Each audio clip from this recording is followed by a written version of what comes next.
January 22nd, 2026 was supposed to be quiet. Just another birthday, another smile for the cameras, another harmless social clip in a league that doesn't usually make headlines for cake and candles. Caitlin Clark turned 24, and the Indiana Fever marked the moment with a simple surprise, a cookie cake shaped like her number, a few laughs, a quick video meant to feel warm and human. On the surface, it was nothing more than a team celebrating its star. But within hours, that clip detonated across the internet in a way no one inside the league seemed ready for. Because the reaction wasn't just birthday wishes, it was something heavier. Fans didn't talk about her age or the cake or the moment. They talked about status, they talked about history. And suddenly, 4 letters started trending everywhere Caitlin Clark's name appeared: GOAT. Not as a joke, not as a future projection, as a declaration. At 24 years old, with only a short professional resume, she was being placed in a conversation that used to be protected by decades of time, rings, and hierarchy. And that's when the tone shifted. What made this moment dangerous wasn't the praise itself. Superstars get hype all the time. What made it explosive was how fast it happened and who it bypassed. In a league built on paying dues, waiting your turn, and respecting legacy, Clark didn't climb the ladder, she skipped it. One viral moment was enough to trigger a conversation that legends spent entire careers earning, and that reality hit a nerve the league has been quietly guarding for years. Behind the smiles and reposts, something else started brewing. You could feel it in the silence from certain corners, in the carefully worded reactions, in the way the celebration suddenly stopped feeling like a feel-good story and started feeling like a line being crossed. This wasn't just about whether Caitlin Clark deserves a title. It was about who gets to decide when greatness is allowed to be named. And that's the part most people missed. That birthday video didn't create the tension, it exposed it. Because Caitlin Clark didn't just turn 24 that day. She accidentally forced the WNBA to confront a question it wasn't ready to answer.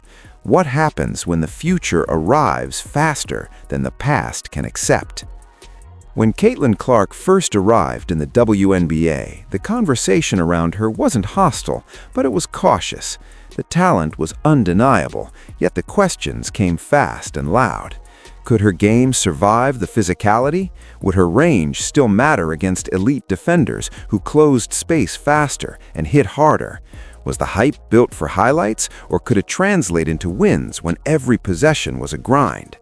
These weren't unfair doubts. They were the same filters applied to every highly marketed rookie before her. What nobody expected was how quickly those questions stopped making sense. Clark didn't spend seasons adjusting. She didn't need a long learning curve. Within weeks, defenses were already bending around her presence. Shot charts started stretching farther from the basket. Defensive schemes got warped. Coaches weren't just preparing for her scoring. They were preparing for how she changed the geometry of the floor the moment she crossed half court. By her second season, it wasn't about flashes or hot streaks anymore. The numbers stabilized, and that's when things got uncomfortable. Records didn't fall by inches, they collapsed. Efficiency metrics climbed instead of dipping under pressure. Assist totals rose as defenders overcommitted. The league wasn't watching a player figure it out, it was watching someone solve it in real time. But the real disruption wasn't statistical, it was structural. Caitlin Clark didn't just outperform expectations, she invalidated them. The idea that stars must endure a long proving period quietly dissolved. The assumption that greatness needs time suddenly felt outdated. And for a league built on earned respect and gradual ascension, that kind of disruption was far more unsettling than any deep three or late-game dagger. Because once the basketball questions were gone, something else started taking place. If Caitlin Clark could dominate this quickly, then the old checkpoints, patience, longevity, waiting for approval, weren't rules anymore. They were habits, and habits don't survive when reality moves faster than tradition. The real shift didn't show up on a stat sheet. It showed up in places the league had been trying to stabilize for decades. Ticket scans, television windows, merchandise orders. Suddenly, conversations around the WNBA weren't about survival or visibility, they were about demand. Arenas that once struggled to fill lower bowls were selling out weeks in advance. Road games felt like home crowds, and for the first time in a long time, the league wasn't chasing attention. Attention was chasing it. This wasn't a slow build either. The change was abrupt, almost jarring. Broadcast partners started treating fever games like events instead of obligations. Networks adjusted schedules. Highlight packages led shows instead of being tucked away at the end. And brands that had stayed on the sidelines for years suddenly wanted in, not with cautious test deals, but with aggressive bids.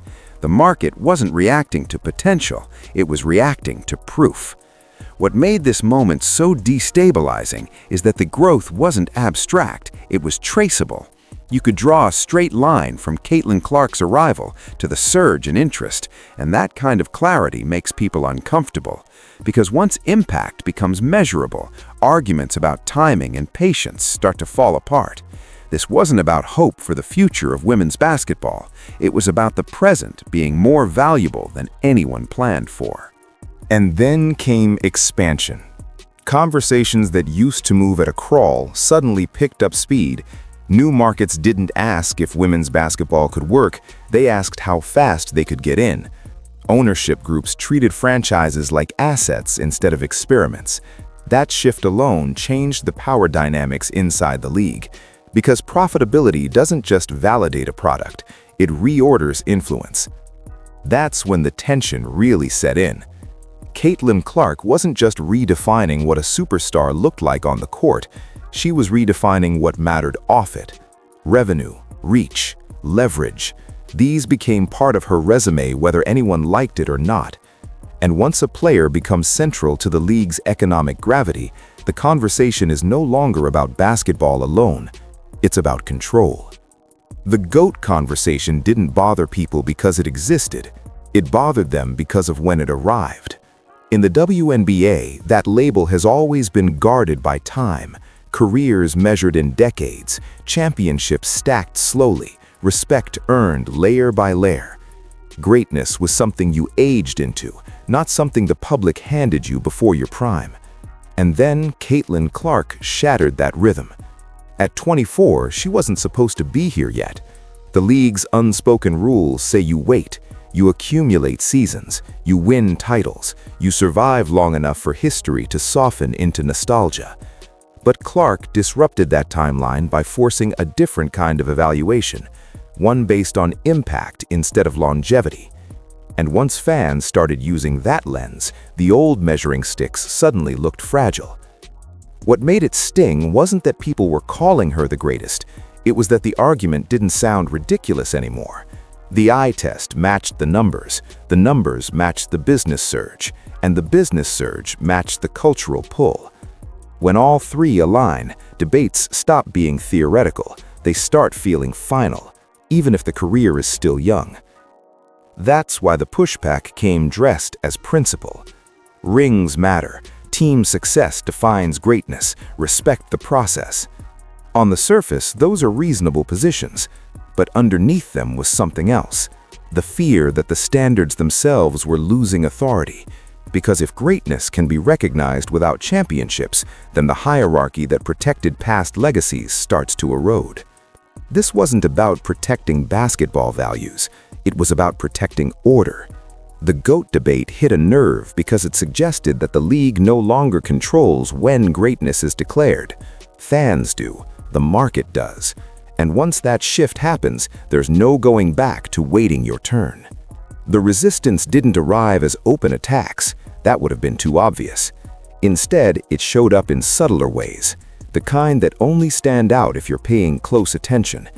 Praise that felt delayed, compliments wrapped in qualifiers, conversations that redirected the moment her name came up. It wasn't loud, but it was consistent. And consistency is where patterns start to reveal themselves. On social media, the language shifted. Not names, not accusations, just reminders.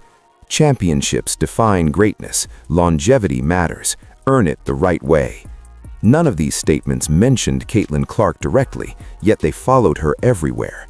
Each post felt less like an opinion and more like a boundary being reinforced, a quiet message to fans about where the line was supposed to be drawn. On the court, the tone changed too. Physical play crossed into something sharper. Fouls lingered a beat longer than necessary. Contact came earlier, harder, more often. No single moment stood out enough to spark outrage, but together they formed a rhythm, one that suggested Clark wasn't just another opponent, she was a problem that needed to be managed. What made this resistance so effective is that it stayed deniable. No one had to say the quiet part out loud, no one had to admit discomfort. But the absence of celebration spoke volumes. When historic performances stop being acknowledged the way they once were, it's not coincidence, it's recalibration. Because this wasn't about stopping Caitlin Clark from scoring or passing or winning games, it was about slowing the narrative, about reminding everyone that greatness in this league has always come with conditions, and Clark's rise was testing how enforceable those conditions still were. Around this point in the season, a different kind of conversation started circulating, not on broadcasts, not in post-game interviews, but in industry circles that rarely speak publicly. And to be clear, this is where things move into unverified territory. Nothing officially announced, no contracts confirmed, just persistent whispers that refuse to die down. The kind that usually means something big is being explored behind closed doors. Reports suggest there's been growing buzz around Caitlin Clark's long-term value, far beyond standard endorsement deals. Not shoe ads, not short campaigns, but discussions framed around permanence, ownership, equity, the kind of arrangements reserved for athletes who don't just represent a brand, they become the brand. Again, this hasn't been confirmed, but the consistency of the chatter has raised eyebrows across the business side of sports. Why does that matter? Because deals like that don't measure jump shots or assist totals. They measure influence. They signal that the market has already made its decision about who moves culture and who doesn't. And once that happens, legacy debates stop living in trophy cases and start living in balance sheets. For players who built their status through years of sacrifice, this possibility feels like the ultimate bypass, not because Clark didn't earn attention, but because attention now arrives faster than validation ever did before. It changes the timeline, it changes the leverage, and it changes who gets to define success. If even part of this speculation turns out to be true, it explains the unease perfectly, because you can argue rings, you can argue eras, you can argue systems, but it's hard to argue with a market that's already decided who matters most. And when business momentum reaches that level, basketball debates tend to follow, whether anyone's ready or not. This is where the conversation gets uncomfortable, because it stops being about Caitlin Clark and starts being about timing. The league's legends didn't lack talent, they lacked opportunity. They played in an era where exposure had to be fought for, where visibility was borrowed, and where financial stability often came from overseas seasons instead of home arenas. They built the foundation when there was no guarantee anyone would care. And now the payoff has arrived, just not for them. The attention, the money, the infrastructure, the expansion, all of it showed up after the hardest work was already done. That gap creates resentment, even when no one wants to admit it. Not jealousy of ability, but frustration with fate, being early enough to struggle, but too early to benefit. Caitlin Clark didn't create that imbalance, she inherited it. But her success makes it impossible to ignore, because every milestone she hits highlights what previous generations never had access to. That contrast doesn't disappear just because everyone respects each other in public. What fans are really watching right now isn't a feud between players, it's a collision between eras. One group defines greatness through endurance and championships earned in obscurity. The other defines it through impact in full view of the world. Both perspectives are valid, but they don't coexist easily. And that's the divide no one wants to name, because once you say it out loud, you have to admit the league has changed its rules without ever announcing it. The game didn't just evolve on the court, it evolved in who it rewards, how quickly they reward them, and who gets left carrying the memory of what it used to take just to survive. What makes Caitlin Clark's rise even more unsettling to some isn't what she says, it's what she doesn't. In every press conference, every interview, every viral clip, she stays carefully inside the lines. Grateful, focused, team first. The kind of answers media training teaches you to give when the spotlight gets hot. But if you watch closely, you can tell she understands exactly where she's standing. There are moments that slip through the polish, a pause before answering a loaded question, a slight shift in her expression when the GOAT label comes up, a breath taken just a second longer than necessary. Nothing dramatic, nothing that can be quoted, but enough to signal awareness. She knows the conversation swirling around her isn't really about basketball anymore. That restraint is deliberate. Clark doesn't challenge the narrative head-on because she doesn't have to. She's letting time, numbers, and momentum speak for her. In a league where reactions are scrutinized and missteps are amplified, silence becomes strategy. Every non-response denies critics the confrontation they're waiting for. And that may be the most threatening part of all. She isn't forcing the league to accept her status. She's allowing it to happen naturally, whether they're ready or not. No declarations, no demands, just steady progress that makes resistance feel smaller by the day. Because when someone understands the moment they're in and refuses to flinch, the message lands without a single word being spoken. The mistake a lot of people are making is assuming this moment is the finish line, that Caitlin Clark turning 24, dominating conversations and reshaping the league's gravity means the story has already been written. It hasn't. If anything, this is the prologue. Historically, this is the age when players are just beginning to understand the league, the officiating, the travel, the rhythm of a full season, and Clark is already operating like someone years ahead of schedule. What comes next is the version of her that scares people the most. Not the phenom, not the headline, but the technician. A player who knows where the pressure points are, who conserves energy, who picks moments instead of forcing them. That evolution doesn't slow momentum, it compounds it. Every season from here widens the gap, statistically, culturally, economically. And that's why the tension won't fade. The debate isn't really about whether Caitlin Clark is the greatest right now. It's about what happens if the answer keeps moving closer to yes before anyone feels ready. It's about how a league built on patience adjusts to inevitability. Because once the future arrives early, the past has to make room. Some will adapt, some will resist, but the direction is already set. Caitlin Clark didn't just celebrate a birthday, she exposed a shift that can't be undone. And if this is what the beginning looks like, the next chapter won't be quieter. It'll be impossible to ignore.